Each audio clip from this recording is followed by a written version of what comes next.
শেখ হাসিনার ফোন আলাপের থেকে আরো জানা যায় তার ষড়যন্ত্রমূলক পরিকল্পনায় দলীয় সশস্ত্র ক্যাডার বাহিনীর মাধ্যমে সেতু ভবন, বিটিবি ভবন, মেট্রো রেল স্টেশন সহ রাষ্ট্রীয় গুরুত্বপূর্ণ কিছু স্থাপনা কি পয়েন্ট ইনস্টলেশন অগ্নিসংযোগের মাধ্যমে পুড়িয়ে দিয়ে আন্দোলনকে ভিন্ন খাতে প্রবাহিত করার জন্য আন্দোলনরত ছাত্র জনতার উপর দায় চাপিয়ে দেওয়ার মাধ্যমে অন্যান্য অমানবিক আচরণ বা আদার ইনহিউম্যান অ্যাক্ট সংগঠন করেন। আইন যদি মানতে যেতাম তাহলে কিন্তু এই বিপ্লবগুলো হতো না।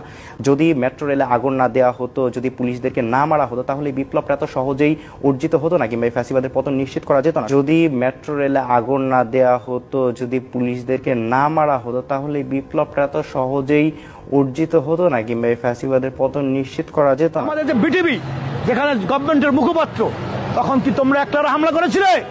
ওই বিটিভিতে আমি নিজে ছিলাম, সেটা আমার বনশ্রী বাসা হওয়াতে। ওখানে বিএনপি, জামাত, শিবির, ছাত্র জনতা সবাই ছিল। যেদিন আমাদের যে মেট্রো রেলে হামলা করেছিল, তোমরা কি একলারা করেছিলে? সমস্ত ছাত্র জনতা, রাজনৈতিক শক্তিসমূহ।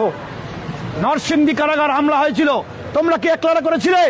ওখানেও সবাই অংশগ্রহণ করেছিল। আমি সেতু ভবনে ছাত্র আন্দোলনে মূল ভূমিকা রাখি। আমি সেতু ভবনে ওইখানে হামলাও চালাই, ওখানে লুটপাট চালাই না, হামলা চালাই। আমাদের পুলিশ যেহেতু হামলা করে, পুলিশ ভিতরে ঢুকার পরে আমিও হামলা চালাই। এখানে আমি উপস্থিত ছিলাম এবং আমার ফুটেজে আরটিভিতে আপনাদের দেখাই, ভিডিও দেখাই। আমি সেই সজল, আমি হাসিনার পতনের মূল ভূমিকায় সজল। আমি এই যে আমার ভিডিও, এই যে এটা হচ্ছে ৭১ টেলিভিশনে, এই যে আমি, আর এই যে আরটিভিতে সেতু ভবনের ফুটেজ, এই যে আমি, এই যে এটা আমি কিং সজল।